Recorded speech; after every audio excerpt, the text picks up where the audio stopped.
¿De qué ha servido, por ejemplo, la religión? Para separar familias. Es lo mismo que en las políticas. Bueno, usted que es testigo de Jehová, ¿y usted por qué está yendo a la católica?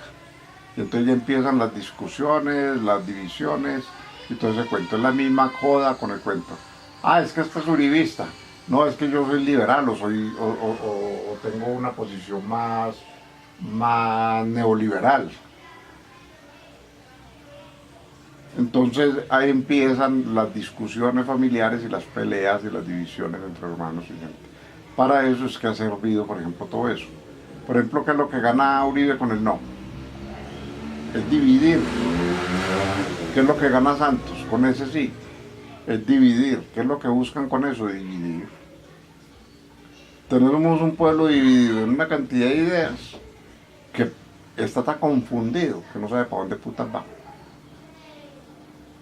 Tenemos un pueblo confundido. Por ejemplo, un pueblo donde lo inviten a un socialismo en este momento, ¿qué va a decir? Ah, la misma huevonada de Chávez. ¿Quién le gusta ir a un festival de machacón de huevas? A nadie yo no reconozco al primero que diga, mira, hay un carnaval de machacón de huevas allí. ¿Vos qué decir allí? ¿A quién no le gusta la paz? ¿A quién no le gusta vivir bien, comer bien, estar bien con su familia?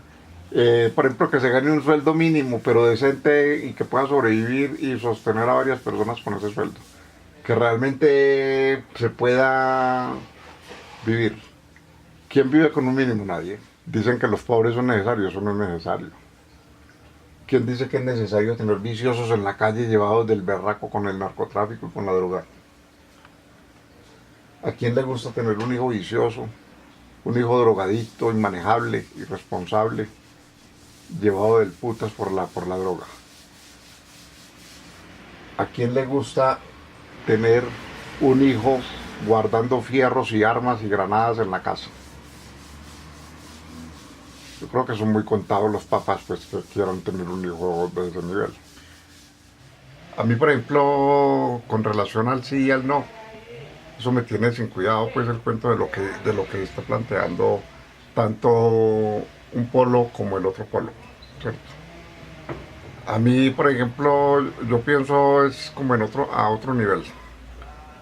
Por ejemplo, ¿cuánto se ha sostenido las selvas amazónicas, Caquetá, Putumayo? ¿Cuántos se han sostenido libres de explotación,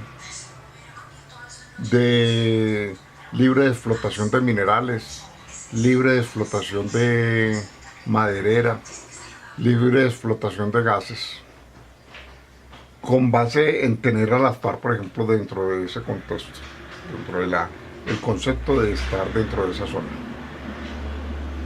¿Cierto? Ahora, por ejemplo, ¿qué sucede con la entrega, entre comillas, de armas? Porque es que el cuento no es el cuento de la entrega de armas. El cuento es la entrega del Caquetá, Catatumbo, toda esa zona a las multinacionales. Ahora, ¿qué van a hacer las multinacionales con esas zonas? Eso no van a hablar de respeto a todo un patrimonio mundial. Es que es un patrimonio mundial. El cuento que se entreguen 4 o 5 peludos no es un cuento. O sea, la guerra siempre va a existir. Siempre van a existir los paramilitares, siempre van a existir los guerrilleros, siempre va a existir la extrema derecha, siempre va a existir un gobierno corrupto. Siempre van a estar ahí a expensas de qué se van a llevar.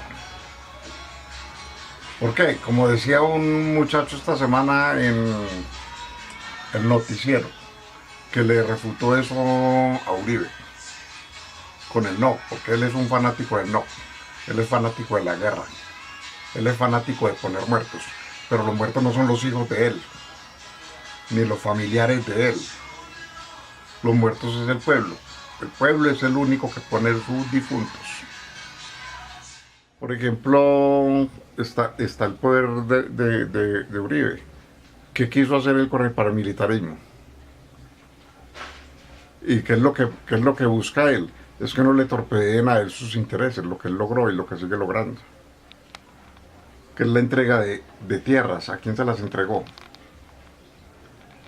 quiénes son los futuros ricos de este país? Los paracos.